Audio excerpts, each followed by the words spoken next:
Hey friends, I thought I'd make this other video about in the last 10 days what some of the symptoms are that I've been experiencing in this water fast. So I mentioned in my previous video, one of them is that like in the last water fast I didn't ovulate until 2 weeks after I finished the water fast.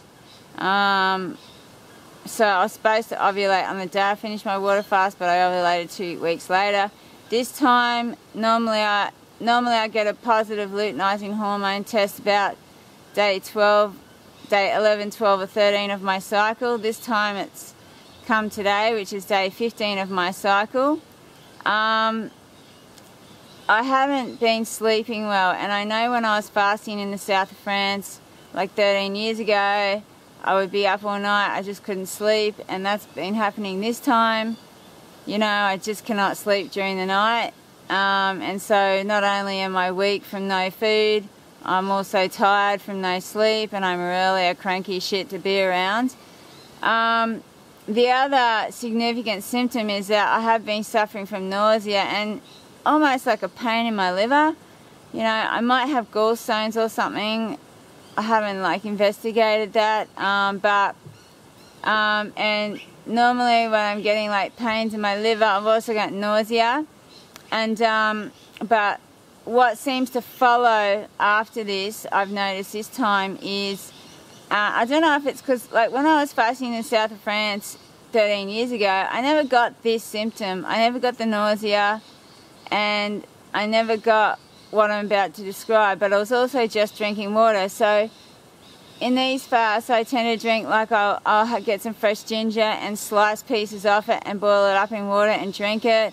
And I've got all these beautiful fresh herbs that I grow in the garden, and I've been like boiling up mint and peppermint and lemongrass and tarragon. So I have been having teas, and it's warm, you know, and so I find that I've been doing these, like I said, this is a TMI, but I've been doing these stinky, sort of yellowy, watery poos throughout this fast, and when I do those, it tends to ease the nausea. So I'm really delighted with that symptom, because I feel like it's really, you know, because sometimes in the water fast, like people say, well, you're not really pushing the toxins through, they're just sitting in your intestines. But in this instance, I feel like the toxins are moving through my intestines and being evacuated.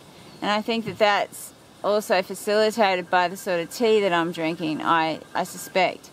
So, and like normally when I go to the toilet and I do a number 2, normally my poos never smell because my diet is so healthy. But yeah, these ones are rank, and I just think that's a good sign of serious detoxification. And obviously I feel like what I'm seeing is bile being evacuated. So I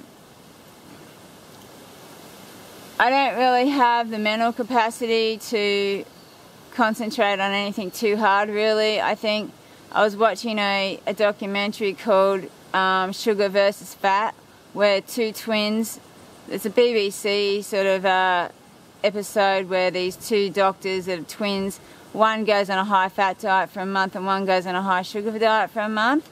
And the one that's gone on a high fat diet, he can't think straight. Like, he definitely does poorer of the two brothers, and he almost gets, he's verging on type 2 diabetes, because it's been known for a long time. Neil Bernard says that actually it's not sugar that gives you type 2 diabetes, it's fat.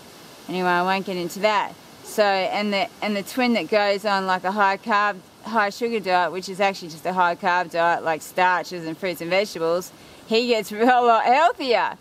Anyway, so, but yeah, one symptom of this guy running on fat is because he just couldn't think.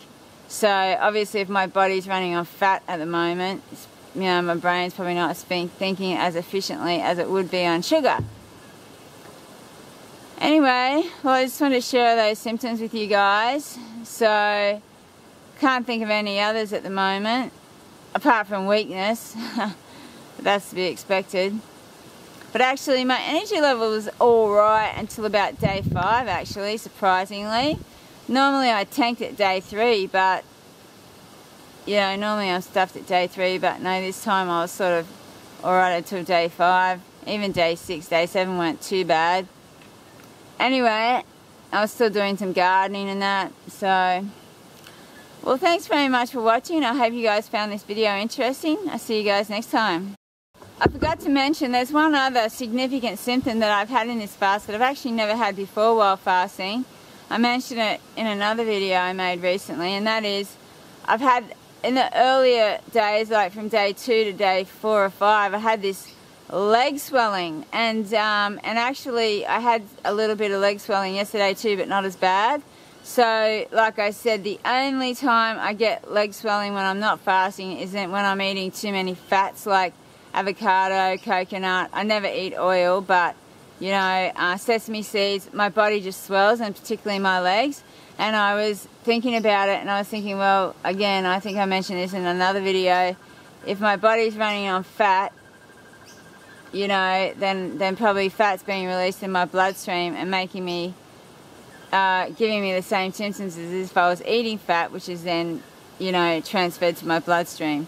So, my friend suggested that that could be like a gallbladder issue, and because gallbladder is the one responsible for breaking down fats, and I would tend to agree. I had an accident years ago now, in 2005, and my right hand, I hit all down the right hand side in my rib cage, and in a snowboarding accident when I was living in Switzerland, and I think it remodeled my cartilage in my rib cage, and my back all got stuffed up in that, and so my liver, because of the orientation of my rib cage, and my liver's right underneath, I don't think my liver sits in the right spot, and I think, and also with my spine, I've got some nerve issues, and I think that those nerves obviously feed the visceral organs, including the liver. So the combination of the fact that my rib cage distorts the location of my liver, and my spine, compression of nerves in my spine affect my liver function, I think I could well have issues with my gallbladder, so, and liver, which is normally just sort of, and I think maybe that's why I have sort of issues with, you know, as well, like chemical sensitivities and digestion and all that, because of all that. So, but I've been aware of that for some time. You know, generally I manage it with my diet, but like I've learnt, just a super healthy, clean diet doesn't seem to get rid of the deeper toxins that have been stored for years. The only way I feel like I can get rid of them is with a water fast. So anyway, I just wanted to add that. Thanks very much for watching. I'll see you guys next time. Bye. Whoops, one more symptom I've had is like a metallic taste on my tongue. So before I started, I was breathing in all these fine metal particles. So I don't know if it's from that. But, you know, just a detox, all this crap's coming out of my tongue, and makes me want to brush my tongue all the time with my toothbrush, and then that'll relieve it temporarily, and then it'll come back. So, sorry, I keep forgetting all the symptoms. I should have written them down before I made this video, but anyway, okay, thank you. Bye.